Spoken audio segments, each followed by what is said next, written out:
Okay, so if you've missed it and if you're just clicking on the random links, this video is going to only cover number 8. So at the end, like the dead end of the last one, part 2, chapter 1, part 2, we just were able to finish number 7. So he's given the job of a street sweeper, and it says you need to use a quote.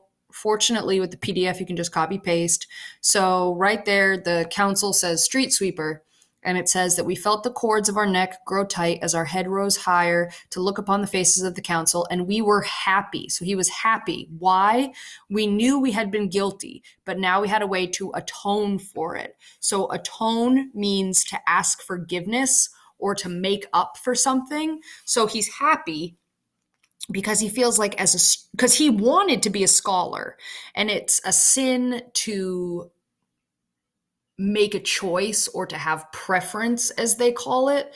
So he knew that he was sinning by hoping he would become a scholar. And so he feels like because he was assigned the job of a street sweeper, he'll be able to make up for the sin of preference. We would accept our life mandate, and we would work for our brothers gladly and willingly, and we would erase our sin against them, which they did not know, but we knew. So we were happy and proud of ourselves and of our victory over ourselves. We raised our right arm and we spoke, and our voice was the clearest, the steadiest voice in the hall that day, and we said, "The will of our brothers be done." So really anything from this paragraph could be a quote for number 7. Just explain what it means. Explain what the quote means. All right, moving on. And we looked straight into the eyes of the council, but their eyes were as cold as blue glass buttons. So we went into the home of the street sweepers. It was a gray house on a narrow street. There is a sundial in its courtyard by which the council of the home can tell the hours of the day and when to ring the bell. When the bell rings, we all rise from our beds. The sky is green and cold and our windows to the east. The shadow on the sundial marks off a half hour while we dress and eat our breakfast in the dining hall, where there are 5 long tables with 20 clay plates and 20 clay cups on each table. When we go to work in the streets of the city with our brooms and our rakes, in 5 hours, when the sun is high, we return to the home and we eat our midday meal, for which 1/2 hour is allowed. Then we go to work again. In 5 hours, the shadows are blue on the pavements and the sky is blue with a deep brightness, which is not bright. We come back to have our dinner, which lasts 1 hour. Then the bell rings, and we walk in a straight column to one of the city halls for the social meeting. Other columns of men arrive from the homes of the different trades. The candles are lit, and the councils of the different homes stand on a pulpit, and they speak to us of our duties and of our brother men. Then visiting leaders mount the pulpit, and they read to us the speeches which were made in the city council that day, for the city council represents all men, and all men must know. Then we sing hymns, the hymn of the brotherhood, the hymn of equality, the hymn of the collective spirit. The sky is a soggy purple when we return to the home. Then the bell rings. We walk in a straight column to the city theater for 3 hours of social recreation. There a play is shown upon the stage with 2 great choruses from the home of the actors, which speak and answer all together in 2 great voices. The plays are all about toil and how good it is. Toil means work, so the plays are all about work and how good it is to work. And then we walk back to the home in a straight column. The sky is like a black sieve pierced by silver drops that tremble, ready to burst through. The moths beat against the street lanterns. We get to our beds and we sleep until the bell rings again. The sleeping halls are white and clean and bare of all things save 100 beds. Thus have we lived each day for 4 years. So every day, regardless of the season, it's the exact same schedule. Imagine how boring that kind of repetition is. And that is what he has done every day for 4 years. He says, until 2 springs ago, when our crime happened. So he did that every day for 4 years. But remember, he gets the job when he's 15. He's 21 when he starts writing in his diary. So from 15 to 19, he did everything the exact same way every day. And then 2 years ago, this crime happened, his big discovery. Thus must all men live until they are 40. At 40, they are worn out. At 40, they are sent to the home of the useless, where the old ones live. The old ones do not work, for the state takes care of them. They sit in the sun in summer, and they sit by the fire in winter. They do not speak often, for they are weary. The old ones know that they are soon to die. When a miracle happens and some live to be 45, they are the ancient ones, and the children stare at them when passing by the home of the useless, which is to be our life, as that all of our brothers and of the brothers who came before us. So people only live to be 45 max. And remember, this is the future. So when the apocalypse happened, people, it's supposed to be like our time now, so people could easily live to be 80, 90 years old. And they're only living to be 45 max. But let me tell you, that's not surprising, considering the fact that they don't have access to medicine. They know about it. The elders, I mean, like the people who are in charge of the society, they know about medicine. Like, there's no reason for people to be dead at 45. Are they killing their people, poisoning their people so they die early? Maybe. But chances are they're actually only living to be that old and dying of natural causes or disease because they don't have vaccines or medicine, because the head of society keeps that from them. Such would have been our life had we not committed our crime, which changed all things for us, and it was our curse which drove us to our crime. We had been a good street sweeper, and like all our brother street sweepers, save for our cursed wish to know, we looked too long at the stars at night and at the trees and the earth. And when we cleaned the yard of the home of the scholars, we gathered the glass vials, the pieces of metal, the dried bones which they had discarded. We wished to keep these things and to study them, but we had no place to hide them. So we carried them to the city cesspool, and then we made the discovery. So a cesspool is like a landfill, like it's just filled with waste. And so he hides all of his little findings there. And then one day when he's cleaning up that area, he finds something. It was on a day of the spring before last, so 2 years ago. We street sweepers work in brigades of 3, so they work in groups of 3, and we were with Union 53992, they have the half brain, so the guy with the severe mental handicap, and with International 48818. Now, Union 3992 are a sickly lad, and sometimes they are stricken with convulsions, and their mouth froths, and their eyes turn white.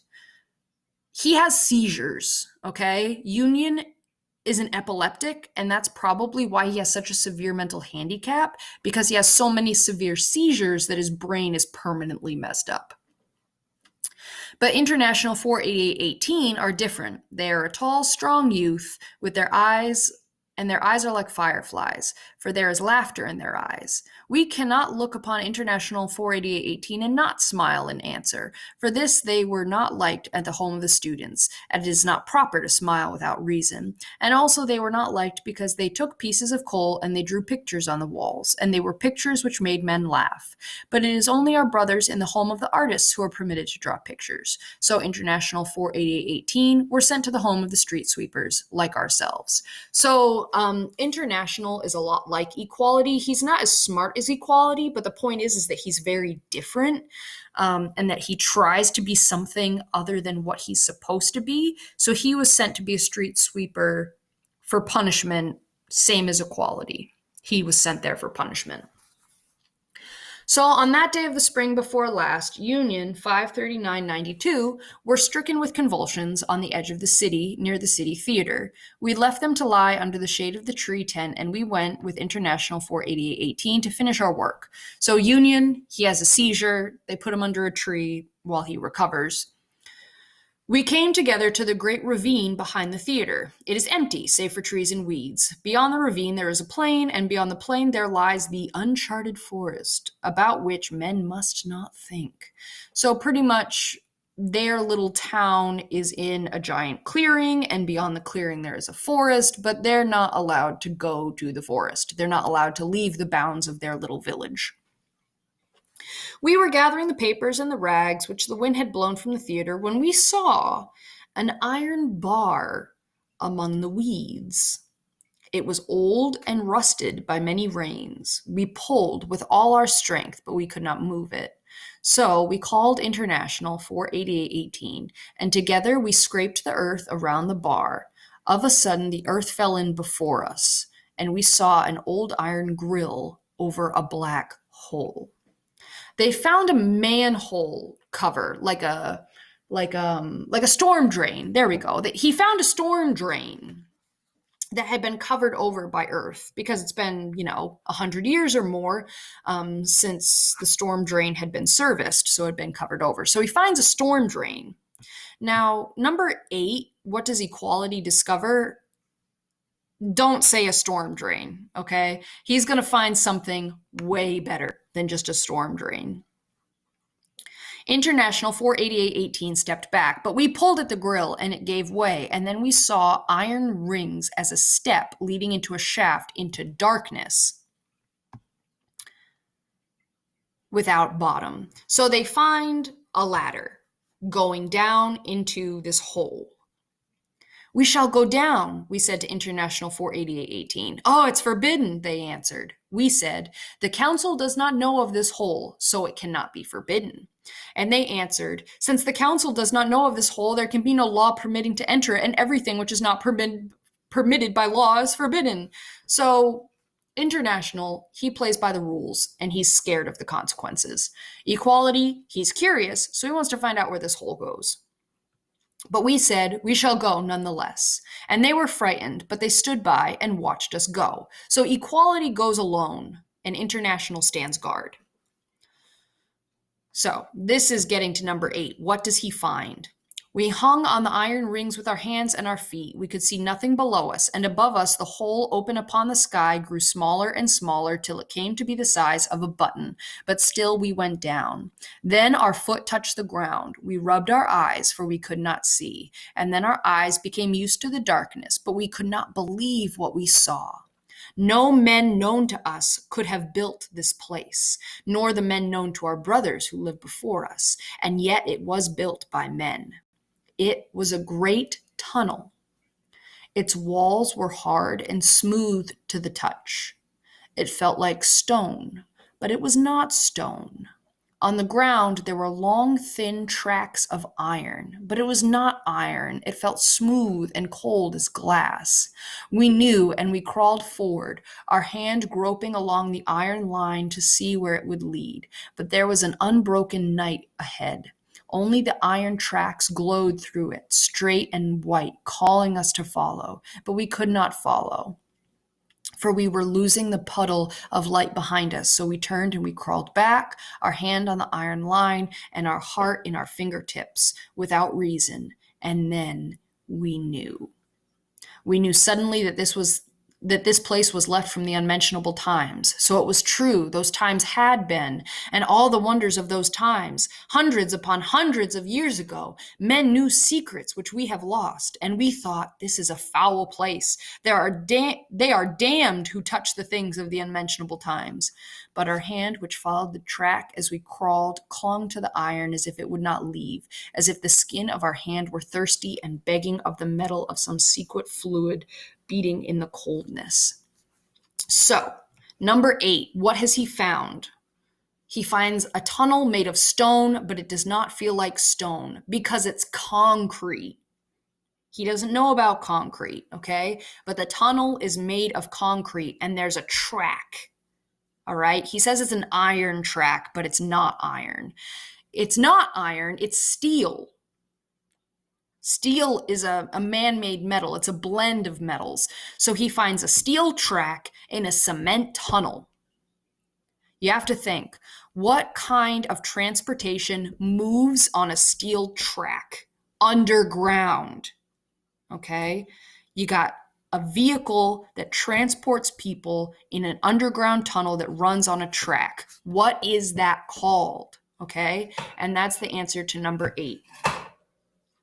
And then you also need to use a quote that describes it. So really anything from this paragraph here would do for that. All right. Now we have a little bit left of this chapter, so we are going to have to make one more video. And at the end of the next video, I'll explain the post-reading questions as well.